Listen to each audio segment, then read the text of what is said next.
Jean-Pierre Evelin, bonjour. Bonjour Blandine. Alors, on va parler de ces assises diocésaines de la communication. C'est les 4e assises diocésaines qui vont avoir lieu le 5 avril prochain. Alors, si je vous reçois, c'est parce que Jean-Pierre Evelin, vous êtes délégué à la communication du diocèse d'Orléans. Alors, Jean-Pierre Evelin, est-ce que vous pouvez nous expliquer pourquoi ces assises diocésaines de la communication sont organisées dans notre diocèse? Alors, ce sont des réunions que j'organise régulièrement depuis que je suis dans cette fonction-là. Le but de ces réunions, c'est d'abord, elles s'adressent à toutes les personnes qui s'intéressent à la communication de l'Église dans le Loiret. Voilà, puis évidemment les personnes qui sont impliquées dans la communication. Je pense à toutes les personnes impliquées dans les journaux paroissiaux, que sont le Renouveau, les Liens d'Orléans, Vent d'Ouest, Vent du Haut. Je pense à tous les bénévoles de la radio, RCF, les bénévoles qui participent à Catholique dans le Loiret, voilà. Et puis toutes les personnes dans les paroisses qui s'occupent des sites internet, qui s'occupent des feuilles paroissiales, des journaux paroissiaux. Voilà, il y a beaucoup de monde qui s'intéresse à ces sujets. Et donc l'idée, c'est de leur proposer un temps de réflexion, à la fois de réflexion et puis de rencontre sur ce thème de la communication de l'Église. Alors cette année, il y a un thème particulier, comme à chaque fois, de la transmission à la conversation. Alors pourquoi avoir choisi ce thème? Qu'est-ce qu'il en découle derrière en fait? Alors ce thème, pourquoi? Je vais partir d'une citation, et puis je vais vous demander de deviner de qui elle est cette citation. L'Église doit entrer en dialogue avec le monde dans lequel elle vit. L'Église se fait conversation. Voilà, c'est une citation. Je vais même vous aider, c'est un pape. Pape François? Eh ben non. Eh non, Paul VI. C'était trop facile. Paul VI, 1964. Voilà, donc ça date pas d'hier. Voilà, et cette idée, je pense, très prophétique du pape Paul VI, qui a bien senti que l'évolution du monde, on n'est plus dans une société chrétienne, en tout cas dans nos pays occidentaux, la transmission n'est plus automatique comme elle l'était avant. Et aujourd'hui, et ça les personnes qui s'occupent de catéchuménat notamment le sentent bien, c'est qu'avec les catéchumènes on est beaucoup plus dans cette logique de conversation que de transmission, c'est-à-dire qui dit transmission dit un sens unique, un sens qui va d'un point A vers un point B. Voilà. La conversation, on est dans un dialogue, dans un échange, et on voit bien qu'aujourd'hui le témoignage, l'annonce de l'évangile est beaucoup plus dans ce mode-là.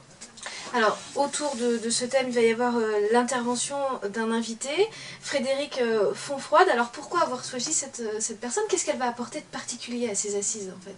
Alors, Frédéric Fonfroide est journaliste. Voilà, il a travaillé longtemps à Bayard Service. En fait, je le connais parce que c'est avec lui qu'on avait réalisé les deux journaux gratuits, Vivre Pâques et Vivre la Toussaint, en 2010-2011, à l'époque où il était chez Bayard Service. Et déjà à l'époque, il nous avait beaucoup sensibilisés à cette question de la conversation, et puis surtout de rejoindre les personnes là où elles sont, et dans leurs repères. Voilà. Et c'est un peu là-dessus que s'étaient appuyés les deux gratuits.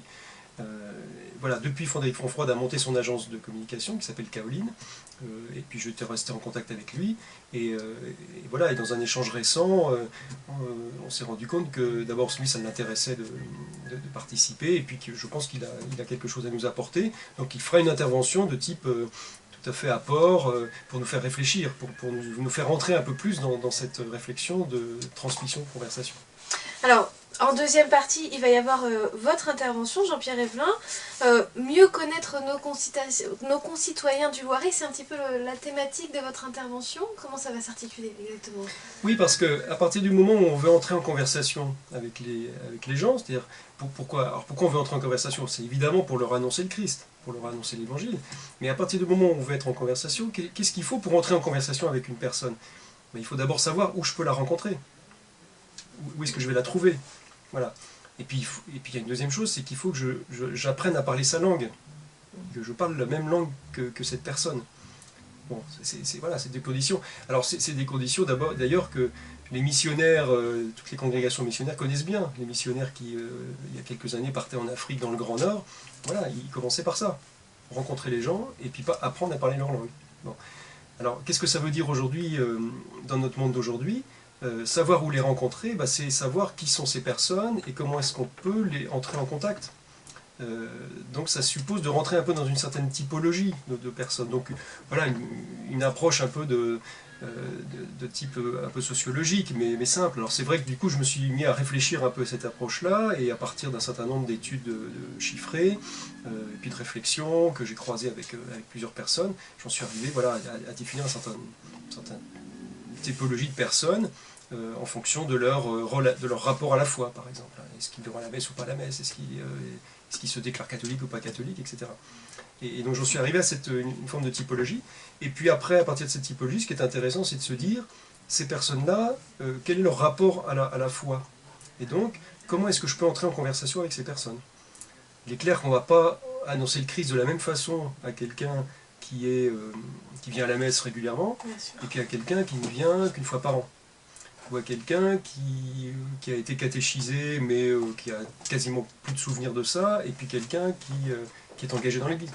Donc voilà, c'est mieux connaître les personnes. Alors évidemment, ces typologies sont toujours réductrices, il ne faut pas tomber dans c'est toujours simplificateur, bien entendu, et puis il faut toujours rappeler que Dieu, le Dieu et que le Christ, il est en relation personnelle avec chacun. Chaque personne est unique, bien entendu.